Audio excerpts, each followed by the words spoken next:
ng Fanny for the longest time. The thing is, hindi ganun kaganda yung kanilang combination na all throughout. However, sabi nga ni Midnight, hindi na punish dahil Moskov yun ni last pick. I don't think the Moskov will be enough against the Uranus mamaya. Kailangan talagang mapigilan ni Trimar ng Cutthroat, so wala pa rin namang mapapatumba on the side of Team Falcons. Napunta pa kay Ogan yung Cutthroat. Feeling ko kung napunta kay Kyle TC, magbabago din. Yes. Dahil kailangan niya mag-recall pa uwi. Pero sinisimulan na rin ng Team Falcons sa unang bagong habang si Benny at si Super Makmak ay nagbabanatan doon. Pasok kayo ng TNC. Kyle TC, however, falling pretty low, pero makukuha pa rin niya yung pagong Zaita na pigilan dito ni Ogan for the strike. Targeting ni Fanny, tutumba pa rin si Kyle TC mula sa yo-yo ni Trimar, and nawala din yung Zushin. Spirit Destruction umabot dito mula kay Benny Cutie, pero pumunta siya actually dito sa middle lane, na-clear na yung baba. So ready lumaban dito yung TNC sa purple buff ng Team Falcons, pero magdidesignation sila kasi nakaharang yung Uranus si Flap TC. Okay, kukunin na rin ni Benny Cutie yung wave doon sa may bandang ginagaling din naman. Itong si Super Makmak, sobrang kalkulado na magkabilang team na to ang nagiging galawan nila. Would have been perfect para sa Falcons. Matapos sila makuha yung turtle kill na yun. However, dahil namatay si Kyle Teasing na napigilan yung pagpaparm ng isang land. Alam ko yan. Alam mo yan. Safe. Uy, ay, ayun Yun lang. Okay. Yun lang. I was just about to comment Zaida kasi hinintay niya na Ay, lahat ng panigad na amoy ko kung saan sila nakatambay. Kabisado, pati yung lagusgus ng mga ng mga damo dyan Oy! Ogwen with a flicker. Ultimate, hindi aabot, pero pinampot siya pabalik ni Lassie. Pero may feather death mula dito kay Fuse na cancel Zaida. Coming in. Throw taking down Moskov. you on the far side. Spirit Destruction mabalik na mula kay Benny Cutie, pero nagtulak lang sa may bandang ibaba. Free goal daw para sa TNC and libreng pagong ata para kay Zaida. Yun lang, si Kyle TC mag-go din ata siya dito. Aabutan ata para ng execution. Pero na-retry na rin dito ni Zaida at pulasan muna magkabilang panig. Now, this is what's really scary kapag meron kang Benny Cutie dun sa iyong lineup. Kasi alam mo yung mga konting movement sa Falcons na over up. It's gonna be very difficult. 45% we're knocked number 1 sa gameplay. Ito si Chuck. Dap, ayan, sinusubukan nilang patayin. Sabi nila, okay, pwedeng pansinin. Testing natin. Testing lang. Checking lang. Ang tawag dyan ay limit testing kasi si Benny Cutie nakapokus na sa trabaho niya. Yan. Pero pinaderan ni Chuck, sabi niya, Zaida, testing mo nga gano'n. Maya kasi mamumroblema din siya. Alam, isipin mo yun, yung iangat-angat ka lang ni Lancy. Pumapasok si Kyle, Mahapdi na. Actually, naramdaman ni Flap na ma-purify siya. Kanina, Oo, pero ito pumasok ka, pero strike, tutumaba si Trimar din. Andoon yung Vengeance strategy. Hahabulin niya yung CC, Uranus na umahabol sa CC. Pero sa may bandang unahan, Zaida nagwawala, nakatatlong cabin na, pero mag-out muna yung Panic. Kyle TC nandito pa rin sa loob ng Turtle. Siya ang makakuha ng pagong.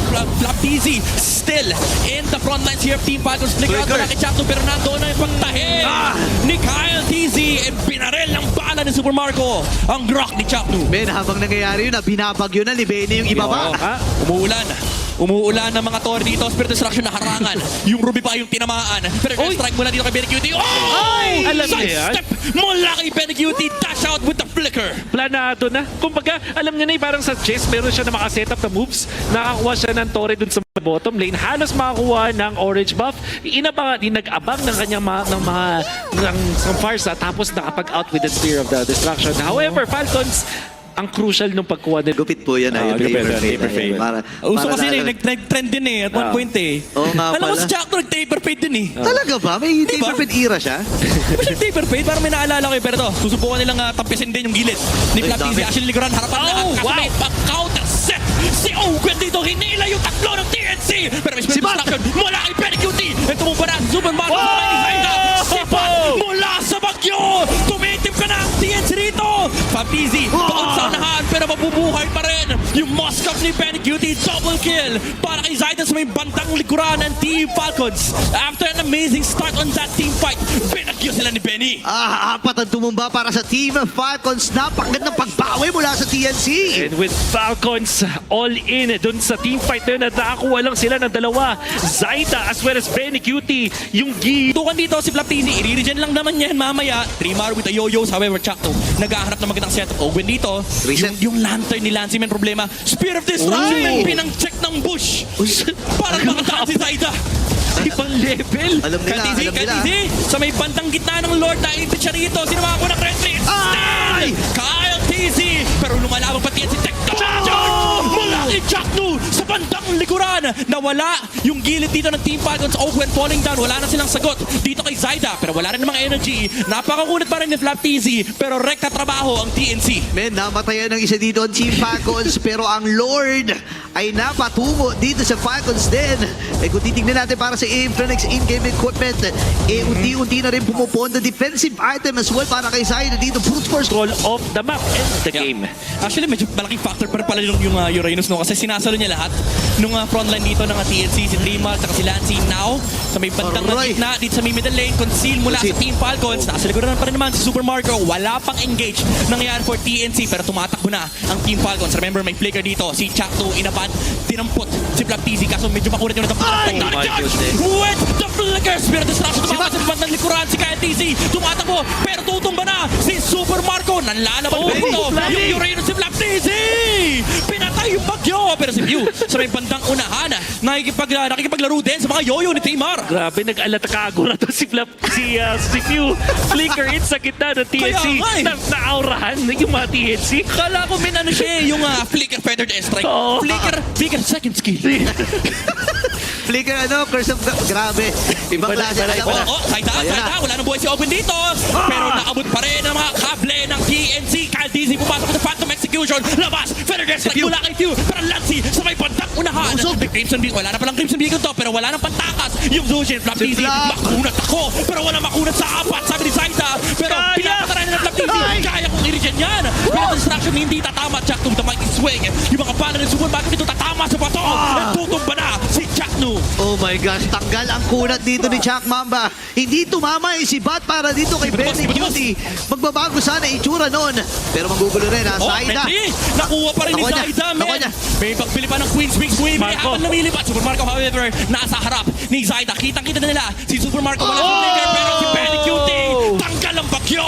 Pinagsakan siya na pero airstrike. Pero nahuli pa rin si Super Marco. Lancy, hinahabol dito ni Kyle TZ. May Oh, touch no. pa ba? Yung Thorndross na dodge. Pero hindi problema yan kasi Oh. pwede namang Lancy N. At si Trimar, hinahabol ng tatlo. Pero nag-i-invade din. Nag-i-invade si Oo. Zaida ng purple box. Sabi niya, Benny Cutie, kailangan mo nang umuwi.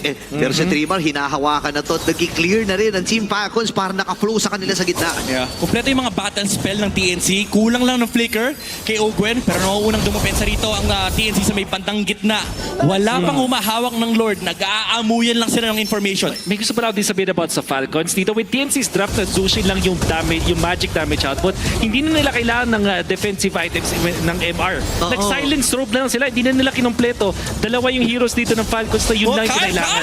Makukuha Bilis! yung Lord ni Roach! Walang ka-idea-idea TNC pero Si Kyle! nandoon yung tectonic charge mula kay Chakto. Hindi Bagyo! respect ni Yung Kyle bagyo! TZ and binabagyo ang Team Falcons sa may top lane. Spirit Destruction, binato na kasi alam nila may nakauwing isa and TNC out maneuvering Team Falcons pero same pa rin. Nakuha pa rin ng Falcons and Lord. But at this point, alam natin yung post-Lord fights ang mas nagmamatter. TNC lamang sila ng heroes sa ngayon at kaya nilang mas lumamang when it comes to the gold. Kailangan na nilang kontrolin yung wave na patungo dun sa may bandang itaas at sa ibaba. Pero ngayon, ang Falcons naatasan para dumipensa. Zaida and the rest of TNC, magbabasag na rin sila paunti-unti ng tore dito.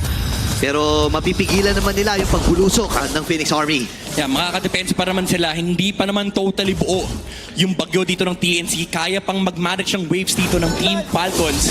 Para kay Zaida, pangkumpleto dun sa kanyang items. 16 minutes TNC timers with this Moscow last pick. Sabi natin na medyo nalugin kanina pero ngayon sobrang lakas na ng map control ng TNC. Zaida sa may patang likuran. Nakita nila Super Marco. Pew, however, with the pero Ay! strike napakahapde ng mga katibat ng Zaida. Tectonic charge! Round 3 para kay Chakto! Sinabot pa ng SOT mula kay Benny! And dalawang tumba para sa Team Falcons. Di pa sila tapos. Tutumba na ang bulletproof na si Super Marco. 3 heroes down. Make it 4 as Owen falls down as well for Team Falcons. The unkillable Uranus. Siya na lang ang naiwan. Pero walang makunang salma. May minion waves pa ang TNC. And nagmamarcha na sila. Naamoy na nila ang sweep laban sa Team Falcons. Immortality purchase mula dito kay Zaida. Hindi na nila iniintindi si Flap TZ kasi yung minion waves nakapasok na and pasok ang Game 2 victory para sa TNC.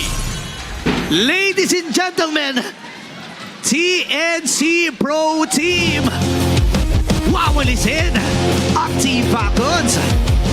Last pick nila yung Moscow Hero for Benny Cutie. Hindi lang dahil sa maraming beses siyang gumamit ito, pero yung overall na MO ng side ng TNC na patagalin yung laban, nag-fit dun sa last pick nila. At kita-kita natin sa Falcon